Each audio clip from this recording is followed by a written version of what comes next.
Yes, there could be riots in the streets. Trump the other week proposed a cut for funding for Section 8 vouchers through HUD. So we will jump into that. On this video, we'll be talking about how many people does that impact? What does it look like for the future? What are some of the issues around the HUD program and what do you do as an investor if you're a Section 8 investor? This is the proposal from Trump.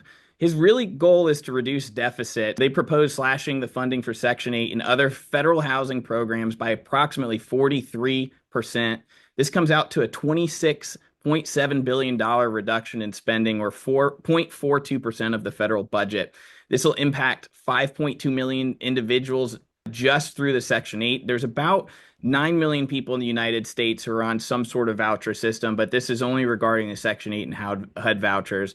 And as you can imagine, there's 2.2 million vouchers out there according to the HUD website. But that's going to impact 2 to 3 people per family, sometimes up to 4 people per family, depending on the individual circumstances. So it's rough times for those people who are in Section 8. I'm sure they're very stressed out about this proposal if it does come to fruition. One of the issues is that he saw out there is that this is kind of like a permanent program. People go on Section 8 and they stay on it for the rest of their life, and they don't really have any sort of incentive to get out of the program because they want to continue to get the money from the government to pay for their voucher for their rent. So what he was proposing also was a 2-year cap on rental assistance for able-bodied adults without disabilities. That's one of the biggest issues that I saw, and I owned a bunch of properties that had Section 8 tenants in it, and they did have health issues, they did have disabilities. And the goal of this 2-year cap would to be encourage self-sufficiency. And then secondly, he's been on this warpath for a while to shift the control to the state instead of the federal government, so the state would have the ability to go out there and provide the benefits. And he believes that the state is more apt to do that than the federal government. He says everything should be local. So let's look at some of the data for the vouchers that have been given out by Section 8. As you can see, that blue line right there is the number of vouchers that have been out there over the years since 2015 all the way up till today. And you can see that the vouchers have gone up, more than 10% over the last decade or so. And the budget utilization has gone up and down, sometimes up to 100% of the budget, sometimes a little bit less. But it's definitely been increasing throughout over time. One of the biggest issues with Section 8 that we see is obviously the cost per rent has gone up. There's super unaffordable houses out there to rent. So the average per unit cost since 2015 has gone, about 650 all the way up to 1,200 a month, and that's just unsustainable for a program like this. So it's no surprise that they can't get out more vouchers when rents just continue to go up. And of course, we're seeing admission trends go down. So there's non-homeless new admissions, which is typically the bulk of the people who are applying for Section 8. And then there's the homeless new additions as well. But you can see since 2024, we had a little bit of a spike in 2023, and then it's kind of come down in 2025 for the number of admissions for new vouchers to be issued. So it's a very hard thing to get a voucher. And it takes 1 to 3 years to become eligible. So it takes a really long time. It's hard to get on these Section 8 vouchers. I mean, it's so oversubscribed. And many landlords, frankly, refuse to accept Section 8. I know a lot of landlords are worried about damage to their place, about liability, about if there's one thing wrong with the house that it won't pass a Section 8 inspection. And the paperwork is, pretty substantial for the property managers to handle. So a lot of landlords just don't want to have to deal with Section 8, and they don't want to participate in it. And there's a lack of transition strategy. So again, this is what Trump's point was like Section 8 was not meant to really be a permanent thing for somebody in their life. It's meant to be a temporary stepping stone for somebody who, needs help from a safety net from our government. And there's no clear path to an exit. That's really what the major issue is that it's permanent. Once somebody's on Section 8, and I can tell you, people on Section 8, they have hard lives. A lot of them have health issues. It's hard for them to work. A lot of them don't have cars. It's a very challenging life for them. And there isn't a path for them to exit. And there's no requirements for them to have a path to exit. So it's something definitely to look into. So what is HUD? And why does this exist? This came in about in 1974 to provide housing to low-income families, the elderly, and people with disabilities. The vouchers were unique in that the recipients of the voucher could actually choose where they wanted to live. So it wasn't just in some government housing project. They could actually go around and live anywhere that would accept a Section 8 housing voucher. And the aim is really to prevent people from falling into homelessness. We absolutely have a homelessness problem in the United States. I'll be talking about that at the end of this video and how it's impacting the Jacksonville market. And the funding does come from the federal government, but it relies on the local communities to administer the Section 8 vouchers, either through the city, the county, or the state. So you'll see a lot of these public housing authorities or PHAs. Maybe in your community, there's a Jacksonville Housing Authority, for example, that administers Jacksonville's Section 8 vouchers. And then the states can also have the ability to have their own housing subsidy programs that they administer themselves out of their own fund that they collect. There's a lot of criticisms of Section 8. The number one reason why people hate Section 8 vouchers is the disincentive to work, because if you start working and you earn enough money, you could actually get kicked off of the Section 8 voucher. So there's no reason why you would get back on your feet per se to get out of the Section 8 voucher program. So it discourages people from increasing their income or taking better paying jobs in some regards. And frankly, it encourages people to get paid in cash so they don't have to report the income or find a job that pays cash while getting their Section 8 income. Potential for fraud and abuse. Some tenants and landlords absolutely game the system. They inflate the rent that they can get on their property. There's actually investors out there who go around and try to turn a property into a Section 8 housing property to get that steady income from the government and raise rents to market rent, and they still don't maintain the property. Now, this does happen. It's rare. I like to believe that a lot of people do not act that way. The investors who I know who have these programs like this, they do not act this way. So I think there are bad actors. There's always, the 10 to 15% of people who ruin it for the rest of us. And this is just the case, but I'm sure there is fraud and abuse. I have not seen it myself, and I have a lot of investor friends for real estate in Section 8. Market distortion. This is what critics say. They say the vouchers can inflate local rents, especially in tight housing markets where voucher holders compete with market rate tenants. That's right. So that's what we're starting to see. The prices go up so much on these vouchers is that they have to stay competitive with other people renting in the similar rental rates. So here's the downsides. If this does pass, there's going to be more homelessness. The cuts could lead to a surge in homelessness, and many low-income families rely on these Section 8 vouchers for affordable housing. There's disproportionate impact on vulnerable populations, right? We see seniors on this, people with disabilities, low-income families. And I'll tell you my experience, because again, I owned about 200 units, and a lot of them were Section 8 housing. I'll let you know what happened there. And the potential for increased inequality. So those are the three downsides. So here's my personal experience.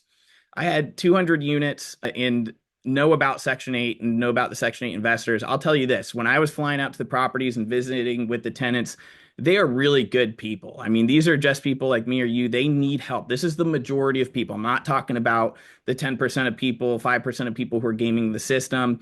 These are people who truly need help, and we do need some sort of safety net in this in our market to help people when they get hit the bottom or they have something go on in their life. I'll tell you, a lot of people that I see have some sort of mental illness or health problem that prevents them from having consistent work. It's not that they really want that. I think they would rather have a different type of life.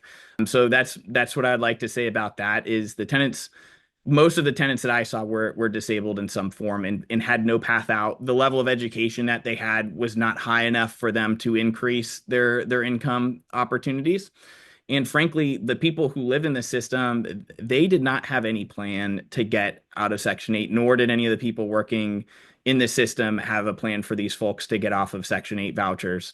The whole life revolves around what they can do to maintain their Section 8 voucher. They're very scared to lose it because, again, they're one step away if they make one mistake towards getting, going homeless at that point. And a lot of these people do not want that to happen. So these people live in a lot of fear sometimes of losing their Section 8 voucher. So very few actually abuse the program. That's how the program is actually set up and administered is my opinion of the issue of it. And the inspections, frankly, so I think out of our 200 units, we had about 100 people who are on Section 8. The inspections were the biggest problem from the housing authority. They had to schedule a time for the property manager to come out and meet with the tenant and with the inspector and the property manager. It was just a mess. They would find one problem wrong, like a latch on a window that wouldn't work, and instantly you'd have to reschedule the inspection and it couldn't pass or approve for Section 8. So it was just a pain in the butt. Even if you had, so sometimes we'd bring our handyman out to just try to fix something if we could fix it there on the spot and try to work with the inspector to let them know, hey, it does pass, because they have very strenuous and rigorous requirements to be able to be eligible for Section 8. And if one thing was wrong, again, you have to start the entire process. Sometimes these inspectors wouldn't come out for another month or two. So you could miss 1 or 2 or 3 months worth of rent if your unit is not perfectly available and passes the Section 8 test, basically, to be eligible for Section 8. So frankly, landlords are really scared to go to Section 8. They've heard horror stories from other people, and they believe that Section 8 tenants will absolutely destroy their units when they move out. And there's, sometimes drug abuse. One of the issues that we saw was that the tenants actually would not report issues in the unit individually. And we wouldn't be able to know if they had a problem until it was too late, and it would cause other type of issues. Sometimes there's a little bit of entitlement once they get their voucher and into their unit. Like, they just don't listen to anything you have to say, and they feel like they're like, well, the government's paying for it, and it's going to be really hard for you to kick me out and evict me. It's very hard to evict a Section 8 tenant. You have to have a lot of evidence. It's not like a typical eviction most of the time. If they do get evicted and they lose their voucher, it's really tough for them too. So it's something you don't want to do. And then a lot of people are afraid of being sued by consumer advocacy attorneys. So there are issues with Section 8 from the investment side, but I mean, a lot of investors see that there's a little bit of yield on it, because if you didn't rent to the Section 8 housing, maybe they would get $100 or $200 a month less. And if they did Section 8 housing, they'd be able to get $100 to $200 more. It's just a lot more paperwork, and it's a lot more difficult to jump through the hoops to be able to serve these type of clientele. And there are certainly additional risks associated with that. And maybe that's not politically correct or whatever. I'm just telling you guys how it is, because that's the truth about it.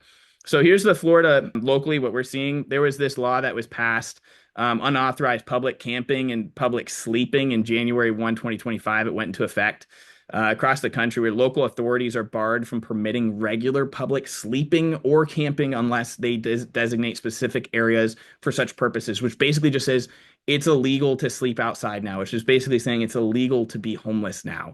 And this was really, painful for a lot of these homeless people. They were very scared. They didn't know what was going to happen. Were they going to be picked up the next day and thrown in jail? A lot of these homeless people, they don't even have, an ID or a bank account. So who do they go talk to get help? They don't have transportation. I mean, they don't have anything. Right now, when we look at Jacksonville specifically, we have housing vouchers. It's about 0.8% of the population, 7,868 housing vouchers. And there's a wait list for these vouchers. I mean, 162,000 applications waiting to be processed. The wait time is generally 2 years. Not everybody gets accepted. And so so these people who are homeless, who are trying to get on Section 8, or are trying to get a leg up, or trying to get in the safety net system, or just trying to find a way out.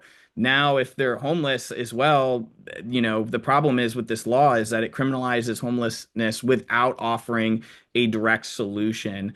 So again, people can be thrown in jail, and it puts the financial burden on the local communities. So I actually went to the homelessness initiative in Jacksonville, and they're doing a great job, and they're trying to allocate funds. It's clear to me they don't have enough money to solve this problem. Just outside our neighborhood, there's about like 150 homeless people who live in the woods and are begging on the street corners, and there's not enough space for them in our current infrastructure. So what they did was they put money aside to try to find a hotel for people, but then they would have to apply for 3 weeks, and it would take 3 weeks, and sometimes they didn't have an ID, and they don't want to go into these hotels, because once you go into the hotel, you can't bring anything with you. A lot of these people are on fentanyl. They have pets.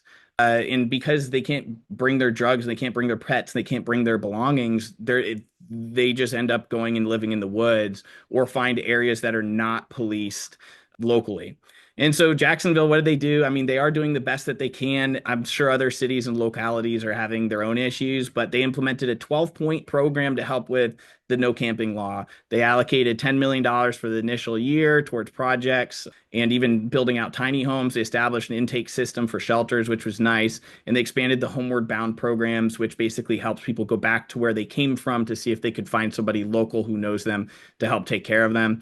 And then there's two local charities that focus on this, which is awesome. Schulzbacher and Changing Homelessness. So if you are passionate about this topic, go ahead and throw a few bucks their way if you can. It's a good cause to support these people. These people are human beings just like me and you. They've had usually a mental issue or a drug issue, and they're normal people. You sit and talk with these people. We deliver food to people around our area once in a while, and they sometimes, it's sad, they haven't even been told their heard their name for years and things like that. So they really feel like they just have no way out or up. And just having somebody care about them and having some empathy goes a long way. So what do you guys think?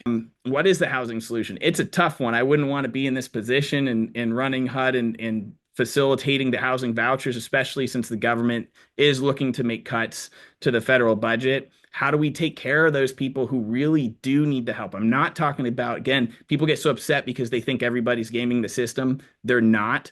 It's just not what I have observed personally. It's not what I've observed from other people. The only criticism I have is that there really is no stepping stone out for these people once they get on the voucher system. And how do we hold the program accountable to not being abused? So I want to hear below, comment below, let me know what you think. And I hope this video was informational about the Section 8 program. And we'll see. I mean, if this program really is cut by 43%, I think there will be riots in the street. I think a lot of people will be upset. This impacts, again, 5 million plus people out there. So God bless to those working through this, and hopefully we can find a solution to it soon. Thanks for watching.